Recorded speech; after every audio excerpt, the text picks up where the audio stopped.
ವಸತಿ ಶಾಲೆಯಲ್ಲಿ ಗೋಧಿ ಹೂತು ಹಾಕಿದ ದಂಧೆ. ಎನ್ಕೆಎಸ್ ಟಿವಿ4 ವರದಿ ಬಳಿಕ ಎಚ್ಚೆತ್ತ ಅಧಿಕಾರಿಗಳು. ಹಿಂದಿನ ಪ್ರಾಂಶುಪಾಲ ಹರೀಶ್ ಅಮಾನತು.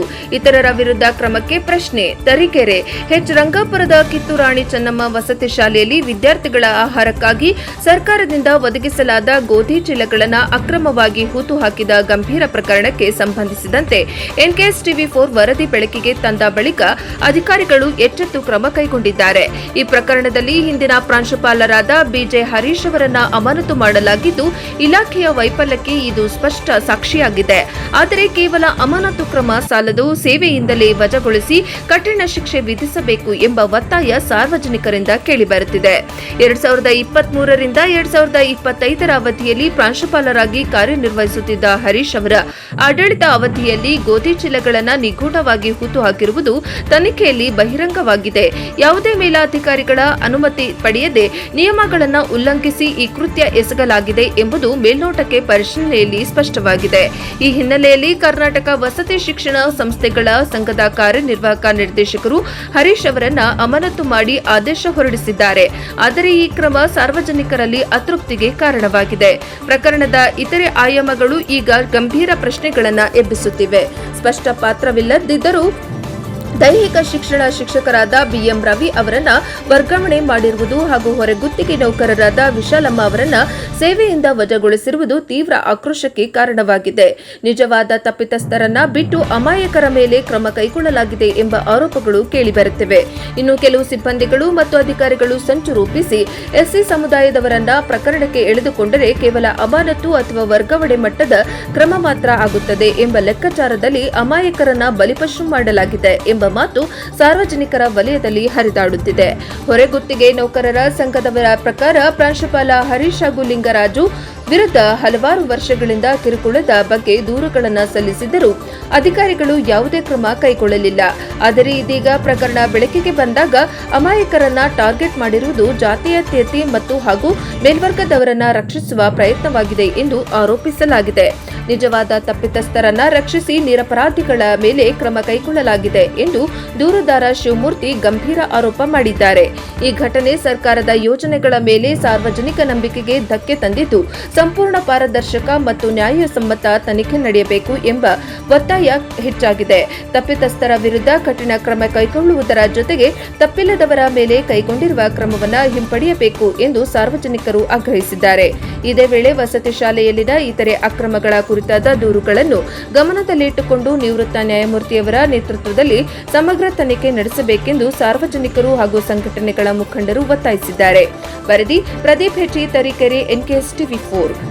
ಡಾಕ್ಟರ್ ಭೀಮರಾವ್ ಅಂಬೇಡ್ಕರ್ ರಕ್ಷಣಾ ವೇದಿಕೆ ರಾಜ್ಯ ಉಪಾಧ್ಯಕ್ಷನಾದ ನಾನು ತರೀಕೆರೆ ತಾಲೂಕು ದೋರ್ನಾಳು ಸಮೀಪ ಎಚ್ ರಂಗಾಪುರ ಕಿತ್ತೂರಾಣಿ ಚೆನ್ನಮ್ಮ ವಸತಿ ಶಾಲೆಯಲ್ಲಿ ಅಕ್ರಮವಾಗಿ ಅನಧಿಕೃತವಾಗಿ ಮಕ್ಕಳಿಗೆ ಆಹಾರಕ್ಕೆ ಬಳಕೆ ಮಾಡುವಂತಹ ಗೋಧಿಗಳನ್ನು ಸುಮಾರು 70 ರಿಂದ 80 ಚೀಲ ಅಕ್ರಮವಾಗಿ ಹೂತಾಕಿದ್ದಾರೆ ಅಂದ್ಬಿಟ್ಟು ಮಾನ್ಯ ಜಿಲ್ಲಾಧಿಕಾರಿ ಅವರಿಗೆ, ಸಿಇಒ ಹಾಗೂ ಸಮಾಜ ಕಲ್ಯಾಣ ಇಲಾಖೆಯ ಡಿಡಿ ಅವರಿಗೆ ನಾನು ದೂರು ನೀಡಿರ್ತೇನೆ.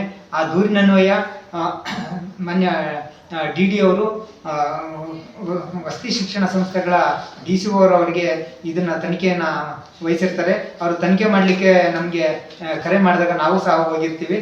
ಆಗ ಅಲ್ಲಿ ತನಿಖೆಯಲ್ಲಿ ಸ್ಥಳ ತೋರಿಸುವಂತೆ ತಿಳಿಸ್ತಾರೆ. ಅದನ್ನ ನಾವು ಸ್ಥಳ ತೋರಿಸಿದಾಗ ಅಲ್ಲಿನ ಪ್ರಾಂಶುಪಾಲರು ಅವರೆಲ್ಲ JCP ಕರೆದು ತರಿಸ್ಬಿಟ್ಟು ಅಲ್ಲಿ ತೋರಿಸಿದಂಥ ಜಾಗನ ಅಗೆದಾಗ ಸುಮಾರು ಅಲ್ಲಿ ಗೋಧಿ ಮೂಟೆಗಳು ಊತಾಕಿರೋದು ಕಂಡು ಬರ್ತದೆ. ಇದು ನಮ್ಮ ಸಂಘಟನೆಯ ಮಾಡಿದಂಥ ಒಂದು ಅತ್ಯುನ್ನತ ಸಾರ್ವಜನಿಕ ಕ್ಷೇತ್ರದಲ್ಲಿ ಒಳ್ಳೆ ಕೆಲಸ ಮಾಡಿದ್ದೀವಿ. ಆಗ ಈ ಒಂದು ಏನು ಊತಾಕಿರ್ತಾರೆ ಆ ಒಂದು ತಪ್ಪಿತಸ್ಥರಿಗೆ ಶಿಕ್ಷೆ ಆಗಬೇಕು ಅಂತ ನಮ್ಮ ಆಗ್ರಹ ಏನಿರ್ತದೆ. ಮಾನ್ಯ ಕರ್ನಾಟಕ ವಸತಿ ಶಿಕ್ಷಣ ಸಂಸ್ಥೆಗಳ ಸಂಘದ ಅಡಿಯಲ್ಲಿ ಇರುವಂಥ ಅಧಿಕಾರಿಗೆ ಕಳಿಸಿದಾಗ ಅಲ್ಲಿ ತಪ್ಪಿತಸ್ಥರು ಕಂಡು ಬಂದಿರ್ತಾರೆ. ತಪ್ಪಿತಸ್ಥರಾದಂಥ ಆಗಿನ ಪ್ರಾಂಶುಪಾಲರಾದಂಥ ಬಿಜೆ ಹರೀಶ್ ಅವ್ರನ್ನ ಅಮಾನತು ಪಡಿಸಲಾಗಿರುತ್ತದೆ. ಹಾಗೂ ಸಮಾಜ ವಿಜ್ಞಾನ ಶಿಕ್ಷಕರಾದಂಥ ಡಿ ಲಿಂಗರಾಜ್ ಅವರನ್ನು ಬೇರೆ ಕಡೆ ವರ್ಗಾವಣೆ ಮಾಡಿರ್ತಾರೆ. ಇಲ್ಲೊಂದು ಅನ್ಯಾಯ ಏನಾಗಿದೆ ಅಧಿಕಾರಿಗಳ ವರ್ಗದಿಂದ ಅಂದ್ರೆ, ಇವರು ಮೂಲತಃ ಏನು ಕೃತ್ಯದಲ್ಲಿ ಪಾಲುದಾರರಾಗಿದ್ದಾರೆ, ಅವರಿಗೆ ಶಿಕ್ಷೆಯನ್ನು ಕೊಟ್ಟಿರ್ತಾರೆ. ಅದನ್ನು ಸ್ವಾಗತ ಮಾಡ್ತೀವಿ. ಅವ್ರನ್ನ ಬರೀ ಅಮಾನತು ಮತ್ತೆ ವರ್ಗಾವಣೆ ಮಾಡೋದಲ್ಲ, ಅವ್ರನ್ನ ಕೆಲಸದಿಂದ ವಜಾ ಮಾಡಬೇಕು ಅನ್ನೋದು ನಮ್ಮ ಸಂಘಟನೆಯ ಒಂದು ಆಗ್ರಹ ಆಗಿರ್ತದೆ. ಅದರೊಟ್ಟಿಗೆ ಅಲ್ಲಿ ಯಾವುದೇ ತರಹದ ಭಾಗಿಯಾಗದ ಇದ್ರಂತಹ ಇನ್ನೊಬ್ಬರು ದೈಹಿಕ ಶಿಕ್ಷಕರನ್ನು ಹಾಗೂ ಅಲ್ಲಿ ಹೊರಗುತ್ತಿಗೆ ನೌಕರರಾದಂತಹ ಮುಖ್ಯ ಅಡಿಗೆಯವರನ್ನು ಸಹ ಅವರು ಕೆಲಸದಿಂದ ಬಿಡುಗಡೆಗೊಳಿಸಿರೋದು, ಅಂದ್ರೆ ಹೊರಗುತ್ತಿಗೆ ನೌಕರರನ್ನ ಕೆಲಸದಿಂದ ಬಿಡುಗಡೆಗೊಳಿಸಿರೋದು ನಿಜವಾಗ್ಲೂ ಹಾಸ್ಯಾಸ್ಪದವಾಗಿದೆ. ಆಮೇಲೆ ಏನಾಗಿದೆ ಅಂದ್ರೆ ಆ ತನಿಖೆಯ ಸಂದರ್ಭದಲ್ಲಿ ದೂರುದಾರರನ್ನ ನಮ್ಮನ್ನ ಕರೆದುಬಿಟ್ಟು ನಮ್ಮಿಂದ ವರದಿಯನ್ನು ಯಾವುದೇ ರೀತಿ ಪಡ್ಕೊಂಡಿರಲ್ಲ. ಅಲ್ಲಿ ಏನು ಅಪರಾಧಿಗಳು ಅಂತ ಏನು ಅಲ್ಲಿ ಗುರುತಿಸಿರ್ತಾರೋ ಆ ಒಬ್ರು ಶಿಕ್ಷಕರಿಂದನೇ ಅವರು ಮಾಹಿತಿ ತಗೊಂಡು ಇನ್ನು ಮಿಕ್ಕಿದವರಿಗೂ ಸಹ ಅದಕ್ಕೆ ಶಿಕ್ಷೆ ಕೊಟ್ಟಿರೋದು ಎಷ್ಟು ಮಟ್ಟಿಗೆ ನ್ಯಾಯ ಅನ್ನೋದು ಸಾರ್ವಜನಿಕ ವಲಯದಿಂದನೂ ಕೇಳಿ ಬರ್ತಾ ಇದೆ, ನಮ್ಮ ಸಂಘಟನಾ ವತಿಯಿಂದನೂ ಕೇಳಿ ಬರ್ತಾ ಇದೆ. ಮಾನ್ಯ ಡಿ.ಸಿ ಅವರು ಮತ್ತು ಆ ಶಾಲೆಯ ಪ್ರಾಂಶುಪಾಲರು ಅವತ್ತಿನ ವರದಿ ಏನಿದೆ ಅಂದ್ರೆ ಆ ವರದಿಯಲ್ಲಿ ಶಿಕ್ಷಕರದ್ದು ಅಥವಾ ಹೊರಗುತ್ತಿಗೆ ನೌಕರರಾದಂತಹ ಮಹಿಳೆಯ ಹೆಸರುಗಳನ್ನು ಯಾವುದನ್ನೂ ಸೂಚನೆ ಮಾಡಿರಲ್ಲ. ಆದ್ರೆ ಅದೇ ದಿನ ಅವತ್ತು ಎಲ್ಲರ ಸಮ್ಮುಖದಲ್ಲೂ ಈ ವರದಿನ ಸಿದ್ಧಪಡಿಸಿರ್ತಾರೆ. ನಮ್ಗಳ ಸಮ್ಮುಖದಲ್ಲಿ ಅದೇ ಕ್ರೈಸ್ತ ವತಿಯಿಂದ ಬಂದಂತ ಅಧಿಕಾರಿಗಳ ಎದುರಿಗೆ ಇಲ್ಲದ ಸಲ್ಲದ, ಯಾಕೆಂದ್ರೆ ಅಲ್ಲಿ ಇನ್ನೊಂದು ಆಗ್ತಾ ಇದೆ, ಜಾತೀಯತೆ ಅನ್ನೋದು ತುಂಬಿ ಇದಾಗ್ತಾ ಇದೆ. ಮೇಲ್ವರ್ಗದವರು ಇಬ್ರು ಒಬ್ರು ಅಮಾನತುಪರವಾಗಿದ್ದಾರೆ, ಇನ್ನೊಬ್ರು ಬೇರೆ ಕಡೆ ವರ್ಗಾವಣೆ ಆಗಿದ್ದಾರೆ. ಆ ಒಂದು ಇದರಲ್ಲಿ ಇದು SC ಗೆ ಸಂಬಂಧಪಟ್ಟಂತ ವಸತಿ ಶಾಲೆ ಆಗಿರೋದ್ರಿಂದ SC ಅವರನ್ನ ಸಹ ಇದಕ್ಕೆ ಇನ್ವಾಲ್ವ್ ಮಾಡ್ಕೊಂಡ್ರೆ ನಾವು ಅವ್ರ ಮೇಲೆ ಸುಳ್ಳು ಆರೋಪಗಳನ್ನ ಸುಳ್ಳು ಕಂಪ್ಲೇಂಟ್ಗಳನ್ನ ಕೊಟ್ಬಿಟ್ಟು ನಮ್ಮ ಕಡೆ ಹೇಳ್ಕೊಂಡ್ರೆ ಅವ್ರಿಗೆ ನಾವು ಎಲ್ಲ ಒಂದ್ ಕಡೆ ಸೇಫ್ ಆಗಿರ್ತೀವಿ ಅನ್ನೋ ಒಂದು ಭಾವನೆಯಿಂದ ಶಿಕ್ಷಕರೊಬ್ಬರನ್ನ ಮತ್ತೆ ವರ್ಗಕ್ಕೆ ನೌಕರರನ್ನ SC ಅವ್ರನ್ನ ಇದರಲ್ಲಿ ಭಾಗಿ ಮಾಡ್ಕೊಂಡಿದ್ದಾರೆ. ಅಲ್ಲಿನ ಕರ್ಮಕಾಂಡಗಳು ತುಂಬಾ ಇದೆ. ಅದ್ರ ಬಗ್ಗೆ ನಾವು ಏನೋ ಹೊರಗುತ್ತಿಗೆ ನೌಕರಿಗೆ ಏನು ಕಿರುಕುಳ ಕೊಡ್ತಾ ಇದ್ದಾರೆ ಅಂತ ಏನೋ ನಾವು ಇದು ಮಾಡಿದ್ವು, ಅದ್ರ ಬಗ್ಗೆ ನಾವು ಇಷ್ಟು ದಾಖಲೆಗಳನ್ನ ನಾವು ಮಾನ್ಯ ಸಮಾಜ ಕಲ್ಯಾಣ ಇಲಾಖೆಯ ಉಪನಿರ್ದೇಶಕರವರಿಗೆ, ಜಿಲ್ಲಾ ಪಂಚಾಯಿತಿ ಮುಖ್ಯ ಕಾರ್ಯನಿರ್ವಹಣಾಧಿಕಾರಿಗೆ ಮತ್ತೆ ಜಿಲ್ಲಾಧಿಕಾರಿಗಳಿಗೂ ಸಹ ಅನೇಕ ವರ್ಷಗಳಿಂದ ಕೊಡ್ಕೊಂಡ್ ಬರ್ತಾ ಇದ್ದೀವಿ.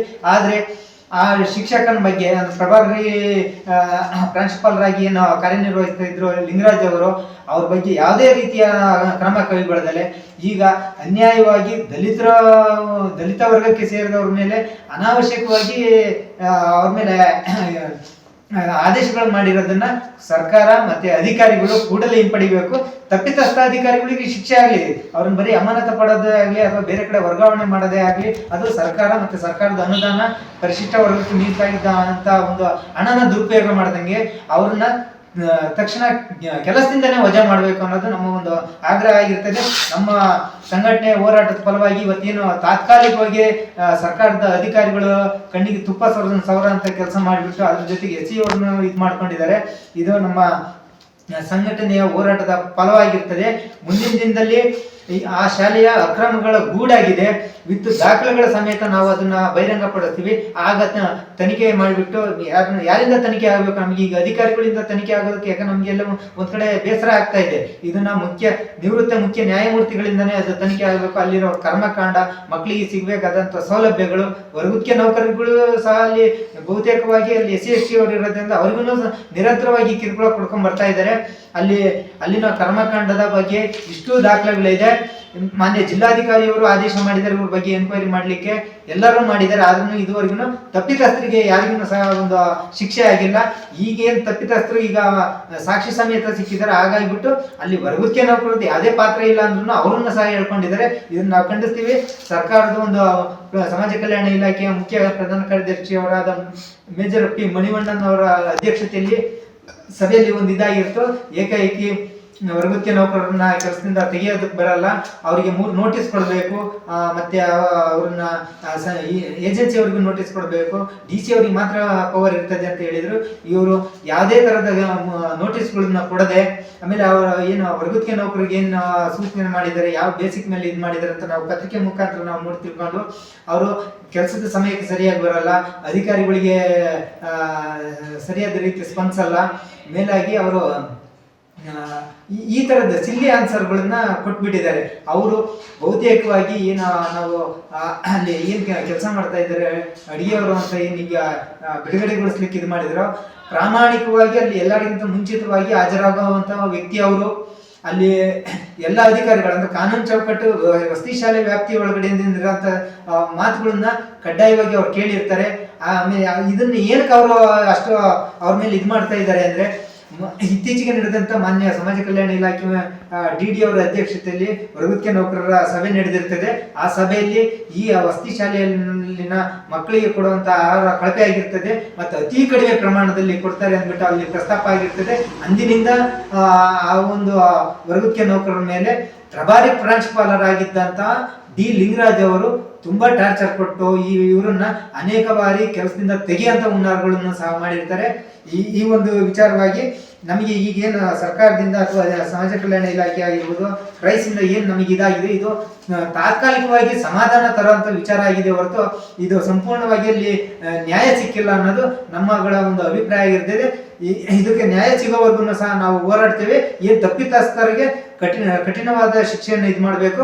ತಪ್ಪಿತಸ್ಥರಲ್ಲದೆ ಇರುವಂತ ನೌಕರ ಮತ್ತು ವರ್ಗಕ್ಕೆ ನೌಕರರನ್ನು ಏನು ಆದೇಶ ಮಾಡಿದರೆ ಸರ್ಕಾರ ಮತ್ತೆ ಅಧಿಕಾರಿಗಳು ಕೂಡಲೇ ಹಿಂಪಡೆಯಬೇಕು ಅನ್ನೋದು ನನ್ನ ಒಂದು ಆಗ್ರಹ ಆಗಿರ್ತದೆ.